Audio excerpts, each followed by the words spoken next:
எந்த ஒரு மனிதனையும் நம்ம அற்பமா எண்ணக்கூடாது. அவங்கள தாழ்வா நினைக்கவே.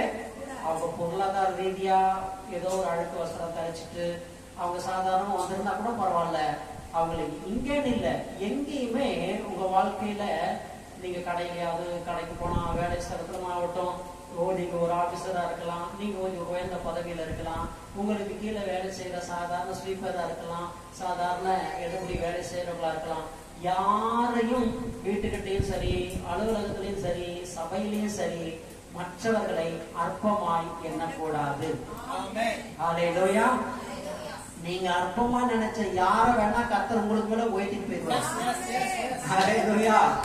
ஆமா, நம்ம நினைக்க கூட இவெல்லாம் என்ன படிச்சிருக்கான், இவனுக்கெல்லாம் என்ன தெரியும்னு நினைச்சிடாதீங்க. உங்களோட ஸ்பீடா டாப்புக்கு போயிட்டு போயிடுவாரு. யோசேப்பும் அப்படிதான் நினைச்சாங்க. இவன்லாம் யாருடா, இவனுக்கு என்ன தெரியும், சின்ன பையன், தூக்கு போடுறா குழியில போட்டாங்களா.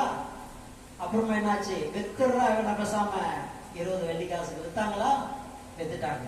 அப்புறம் என்னாச்சு, போத்திபார்கிட்ட போய் அவ இவனை அற்பமா நினைச்சிட்டா, கூப்பிட்டோன்னு வந்துருவான்னு நினைச்சா. அங்கேயும் நான் அவ பாச்சா ஒண்ணு அவங்க படிக்கல, உடனே போடுறா தூக்கி ஜெயிங்க. இவன் யார் இவனை கேட்கறதுக்கு, இவன் ஒரு அனாதை, இவன் ஒரு அடிமை, இவனை கேட்க இங்க யார் இருக்கா, தூக்கி ஜெயில போடு, no court, no case, no விசாரணை. போடுறான்னா போட்டுருமா. அப்பெல்லாம் போட்டாங்களா. 2 வருஷம் எங்க இருந்தான், சிறைச்சாலையில இருந்தான். 2 years. ஒரு நாள் 2 நாள் இல்ல. நமக்கு ஒரு நாள் தலைவலினாலே ஜெபம் பண்றது கிடையாது, ஒரு நாள் சின்ன பிரச்சனைனாலே பைபிள் வாசிக்கிறது கிடையாது, இன்னும் ஏதாவதுன்னா சபைக்கு வர்றது கிடையாது.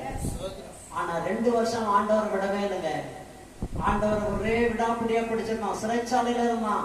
ஒரு நிமிஷம் கண்ணை பின்னோக்கி பார்த்தா, என்ன ஆண்டவரே, எல்லாராலும் நான் அற்பமாய் எண்ணப்பட்டிருக்கிறேனே.